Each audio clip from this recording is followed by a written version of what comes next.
ನೀವಿನ್ನೂ ನನ್ನ ಚಾನಲ್ಗೆ ಸಬ್ಸ್ಕ್ರೈಬ್ ಆಗಿಲ್ಲ ಅಂದರೆ ಪ್ಲೀಸ್ ಸಬ್ಸ್ಕ್ರೈಬ್ ಮಾಡ್ಕೊಳ್ಳಿ. ಹೊಸ ವೀಡಿಯೋಸ್ಗಳಿಗಾಗಿ ಪಕ್ಕದಲ್ಲಿರುವ ಬೆಲ್ ಐಕನ್ ಮೇಲೆ ಕ್ಲಿಕ್ ಮಾಡಿ ಆಲ್ ಆಪ್ಷನನ್ನು ಸೆಲೆಕ್ಟ್ ಮಾಡ್ಕೊಳ್ಳಿ. ಹಲೋ ಫ್ರೆಂಡ್ಸ್, ಎಲ್ಲರಿಗೂ ನಮಸ್ಕಾರ. ಲಕ್ಷ್ಮಿ ಪಾಕಶಾಲೆ ಕಾರ್ಯಕ್ರಮಕ್ಕೆ ಸ್ವಾಗತ. ಇವತ್ತಿನ ದಿನ ಫ್ರೆಂಡ್ಸ್ ನಾನು ಯಾವ ರೀತಿಯಾಗಿ ನಾವು ತುಂಬ ಟೇಸ್ಟಿಯಾಗಿ ಚಪಾತಿಗೆ ಪೂರಿ ಜೊತೆಗೆ ಬಟಾಣಿ ಕಾಳು ಪಲ್ಯ ಮಾಡ್ಕೊಳ್ಳೋದಂತ ತೋರಿಸ್ಕೊಡ್ತಾ ಇದ್ದೀನಿ. ನೀವು ಹೊರಗಡೆ ಏನು ಕುರ್ಮಾ ತಿಂತೀರಲ್ವಾ ಫ್ರೆಂಡ್ಸ್, ಅದೇ ಟೇಸ್ಟ್ನಲ್ಲೇ ಮನೇಲೇ ರೆಡಿ ಮಾಡ್ಕೊಳ್ಬೋದು. ತುಂಬ ಚೆನ್ನಾಗಿರುತ್ತೆ. ನೀವು ಹೋಟೆಲ್ಗಳಿಗೆಲ್ಲ ಹೋದಾಗ ಈ ಥರ ಕೊಟ್ಟಿರ್ತಾರೆ ಸೈಡ್ ಡಿಶ್ಶು, ತುಂಬ ರುಚಿಯಾಗಿರುತ್ತೆ. ನಾವು ಇನ್ನೊಂದು ಕಪ್ಪು ಎಕ್ಸ್ಟ್ರಾ ತರಿಸ್ಕೊಂಡು ತಿಂತೀವಿ, ಅಷ್ಟು ಟೇಸ್ಟಿಯಾಗಿರುತ್ತೆ. ಅದೇ ಶೈಲಿಯಲ್ಲಿನೇ ನಾವು ಮನೇಲೇ ರೆಡಿ ಮಾಡ್ಕೊಳ್ಬಹುದು, ತುಂಬ ಈಸಿಯಾದ ಮೆಥಡ್ನಲ್ಲಿ. ಬನ್ನಿ ಹಾಗಿದ್ರೆ ಇದನ್ನು ಮಾಡೋದು ಯಾವ ರೀತಿ ಅಂತ ನೋಡೋಣ. ಮೊದಲೇದಾಗಿ ಒಂದು ಮಿಕ್ಸಿ ಜಾರ್ ತೊಗೊಳ್ಳಿ. ಇದಕ್ಕಿವಾಗ ನಾನು ಸ್ವಲ್ಪ ಚಕ್ಕೆ ಹಾಕಿದ್ದೀನಿ. ಅದಾದ ನಂತರ ಅರ್ಧ ಚಮಚದಷ್ಟು ಸೋಂಪು ಹಾಕ್ಕೊಳ್ಳಿ, ಅರ್ಧ ಚಮಚದಷ್ಟು ಜೀರಿಗೆ, ಸ್ವಲ್ಪ ಹಸಿ ಶುಂಠಿ ಮತ್ತು ಬೆಳ್ಳುಳ್ಳಿ ಸೇರಿಸ್ಕೊಳ್ಳೋಣ. ಅರ್ಧ ಚಮಚದಷ್ಟು ಇದಕ್ಕಿವಾಗ ಕಾಳು ಮೆಣಸು ಹಾಕ್ಕೊಳ್ಳಿ. ಒಂದು ಮೀಡಿಯಮ್ ಸೈಜ್ ಈರುಳ್ಳಿ ಹಾಕ್ಕೊಳ್ಳಿ, ಸಣ್ಣದಾಗಿ ಆಗಿರೋ ಈರುಳ್ಳಿ, ದೊಡ್ಡದೇನಿಲ್ಲ. 1 ಕಪ್ನಷ್ಟು ಒಣ ಕೊಬ್ಬರಿ ತುರಿ ಹಾಕ್ಕೊಳ್ಳೋಣ. ಒಂದು 10 ಗೋಡಂಬಿ ಸೇರಿಸ್ಕೊಳ್ಳಿ. ಇದನ್ನ ಇವಾಗ ಗ್ರೈಂಡ್ ಮಾಡ್ಕೊಳ್ಬೇಕು. ಸ್ವಲ್ಪ ನೀರು ಸೇರಿಸ್ಬಿಟ್ಟು ನೈಸಾಗಿ ಮಸಾಲೆನ ರೆಡಿ ಮಾಡಿಟ್ಕೊಳ್ಳಿ. ನೋಡಿ, ಇವಾಗ ನಾನಿಲ್ಲಿ ಈ ರೀತಿಯಾಗಿ ಗ್ರೈಂಡ್ ಮಾಡಿ ರೆಡಿ ಮಾಡಿ ಇಟ್ಕೊಂಡಿದ್ದೀನಿ. ನಂತರ ಗ್ಯಾಸ್ ಆನ್ ಮಾಡ್ಕೊಂಬಿಟ್ಟು ಒಂದು ಕುಕ್ಕರ್ ಇಟ್ಕೊಳ್ಳಿ. ಕುಕ್ಕರ್ ಬಿಸಿ ಆದ ನಂತರ ಎಣ್ಣೆ ಹಾಕ್ಕೊಳ್ಳೋಣ. ಎಣ್ಣೆ ಬಿಸಿ ಆದ ನಂತರ 1 ಪಲಾವ್ ಎಲೆ ಸೇರಿಸ್ಕೊಳ್ಳೋಣ. ಸ್ವಲ್ಪ ಚಕ್ಕೆ ಹಾಕ್ಕೊಳ್ಳಿ. ನಂತರ 1-2 ಏಲಕ್ಕಿ, 1-2 ಅನಾನಸು ಹಾಕ್ಕೊಳ್ಳಿ.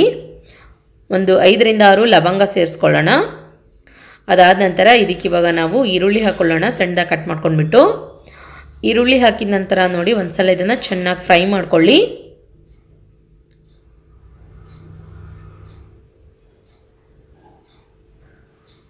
ಓಕೆ ಫ್ರೆಂಡ್ಸ್, ಈ ರೀತಿಯಾಗಿ ಫ್ರೈ ಮಾಡ್ಕೊಂಡ ನಂತರ ಸ್ವಲ್ಪ ಇಲ್ಲಿ ಈರುಳ್ಳಿ ಹಸಿ ವಾಸನೆ ಹೋಗೋವರೆಗೂ ಫ್ರೈ ಮಾಡ್ಕೊಳ್ಬೇಕು. ನಂತರ ಇದಕ್ಕಿವಾಗ ನಾವು ಟೊಮೊಟೊ ಹಣ್ಣು ಸೇರಿಸ್ಕೊಳ್ಳೋಣ. ಟೊಮೊಟೊನ ಸೇರಿಸ್ಕೊಂಡ ನಂತರ ನೋಡಿ ಚೆನ್ನಾಗಿ ಇದನ್ನು ಫ್ರೈ ಮಾಡ್ಕೊಳ್ಳಿ ಒಂದು ಸಲ.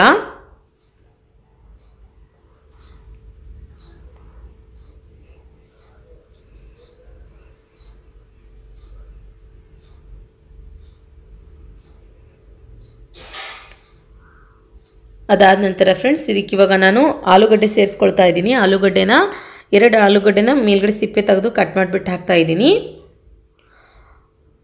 ಆಲೂಗಡ್ಡೆ ಸೇರಿಸ್ಕೊಂಡ ನಂತರ ನೋಡಿ ಒಂದ್ಸಲ ಇದನ್ನು ಚೆನ್ನಾಗಿ ಫ್ರೈ ಮಾಡ್ಕೊಳ್ಳಿ.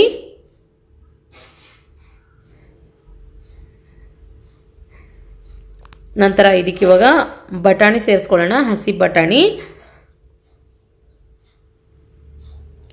ಬಟಾಣಿ ಹಾಕಿದ ನಂತರ ನೋಡಿ ಒಂದ್ಸಲ ಇದನ್ನು ಚೆನ್ನಾಗಿ ಮಿಕ್ಸ್ ಮಾಡ್ಕೊಳ್ಳಿ. ಸ್ವಲ್ಪ ಎಣ್ಣೆಲೇನೆ ಫ್ರೈ ಆಗಬೇಕು ನಾವು ಹಾಕಿರುವಂತಹ ತರಕಾರಿಗಳು.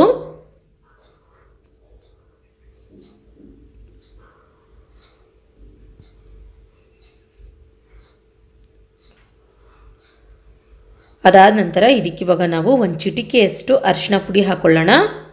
ಅರ್ಧ ಚಮಚದಷ್ಟು ಗರಂ ಮಸಾಲ, ಅರ್ಧ ಚಮಚದಷ್ಟು ಧನಿಯಾ ಪೌಡರ್, 1 ಚಮಚದಷ್ಟು ಅಚ್ಚ ಖಾರದ ಪುಡಿ ಹಾಕ್ಕೊಳ್ಳಿ. ಇದನ್ನಿವಾಗ ಒಂದ್ಸಲ ಚೆನ್ನಾಗಿ ಮಿಕ್ಸ್ ಮಾಡ್ಕೊಳ್ಬೇಕು.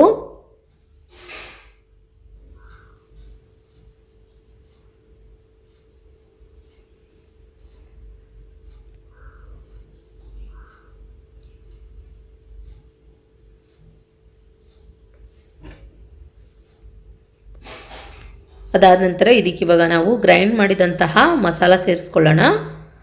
ಮಸಾಲ ಹಾಕಿದ ನಂತರ ನೋಡಿ ಒಂದ್ಸಲ ಇದನ್ನು ಚೆನ್ನಾಗಿ ಮಿಕ್ಸ್ ಮಾಡ್ಕೊಳ್ಳಿ.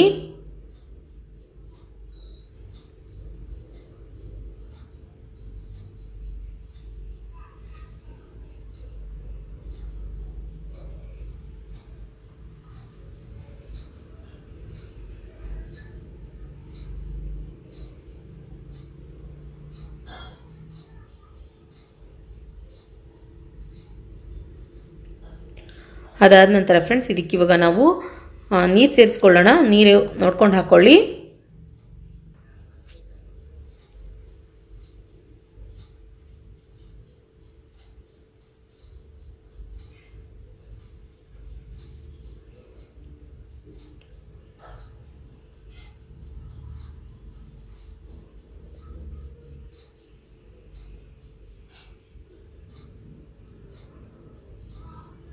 ಇದಕ್ಕೆ ಇವಾಗ ರುಚಿಗೆ ತಕ್ಕಷ್ಟು ಉಪ್ಪು ಹಾಕೊಳ್ಳೋಣ. ಇದನ್ನ ಇವಾಗ ಒಂದ್ಸಲ ಚೆನ್ನಾಗಿ ಮಿಕ್ಸ್ ಮಾಡ್ಕೊಂಡ್ಬಿಟ್ಟು ಮೇಲ್ಗಡೆ ಮುಚ್ಚಿ ಇದನ್ನು ಒಂದು ವಿಸಿಲ್ ಕೂಗಿಸ್ಕೊಳ್ಳೋಣ, ಜಾಸ್ತಿ ಏನು ಬೇಡ. ಓಕೆ, ನೋಡಿ ಇವಾಗ ಒಂದು ವಿಸಿಲ್ ಕಂಪ್ಲೀಟಾಗಿ ಆಗಿದೆ. ಪರ್ಫೆಕ್ಟಾಗಿರೋ ಕುರ್ಮಾ ಇಲ್ಲಿ ರೆಡಿಯಾಗಿ ಆಗಿದೆ. ಬಟಾಣಿ ಕುರ್ಮಾ, ಬಟಾಣಿ ಆಲೂ ಕುರ್ಮಾ ಕೂಡ ಅನ್ಬೋದು ನೀವು. ತುಂಬ ಚೆನ್ನಾಗಿರುತ್ತೆ ಟೇಸ್ಟ್ ಮಾತ್ರ. ನೋಡಿದ್ರಲ್ಲ ಫ್ರೆಂಡ್ಸ್, ಯಾವ ರೀತಿಯಾಗಿ ನಾವು ತುಂಬ ಈಸಿಯಾಗಿ ಟೇಸ್ಟಿಯಾಗಿ ಆಲೂ ಬಟಾಣಿ ಕುರ್ಮಾ ಮಾಡ್ಕೊಳ್ಳೋದಂತ. ಇದಕ್ಕಿವಾಗ ಕೊನೆಯದಾಗಿ ಸ್ವಲ್ಪ ಕೊತ್ತಂಬರಿ ಸೊಪ್ಪು ಹಾಕ್ಕೊಳ್ಳಿ. ಕ್ಲೀನಾಗಿ ವಾಶ್ ಮಾಡಿ ಕಟ್ ಮಾಡ್ಕೊಂಡ್ಬಿಟ್ಟು. ನಾ ಮಾಡಿರೋ ಈ ರೆಸಿಪಿ ನಿಮಗೆ ಇಷ್ಟ ಆಗಿದ್ರೆ ಪ್ಲೀಸ್ ಲೈಕ್ ಮಾಡಿ, ಶೇರ್ ಮಾಡಿ, ಕಮೆಂಟ್ ಮಾಡಿ. ಇನ್ನಷ್ಟು ಈಸಿ ರೆಸಿಪೀಸ್ಗಾಗಿ ನಮ್ಮ ಲಕ್ಷ್ಮಿ ಪಾಕಶಾಲೆ ಚಾನಲ್ಗೆ ಸಬ್ಸ್ಕ್ರೈಬ್ ಆಗೋದು ಮಾತ್ರ ಮರಿಬಾರ್ದು. ಮತ್ತೆ ಒಂದು ಇಂಟ್ರೆಸ್ಟಿಂಗ್ ರೆಸಿಪಿಯೊಂದಿಗೆ ಬರ್ತೀನಿ ಮುಂದಿನ ಸಂಚಿಕೆಯಲ್ಲಿ. Keep watching. Thank you. Bye.